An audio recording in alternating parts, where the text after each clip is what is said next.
As an inspector, my role is to obviously enforce the Health and Safety at Work Act and all the regulations which underpin it.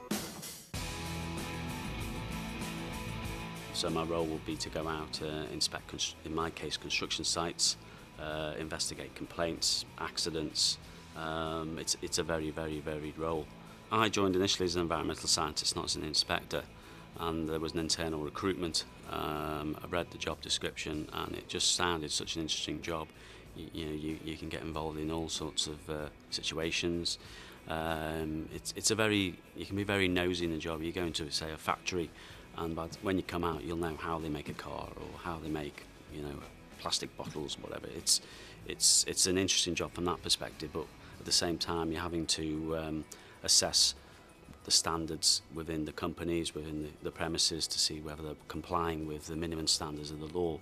And if they're not, then you have to make a judgment about what sort of action you have to take to solve, to improve standards in that company. I think to be a good inspector, that you need to have good communication skills. You need to have an open mind and being able to use your discretion.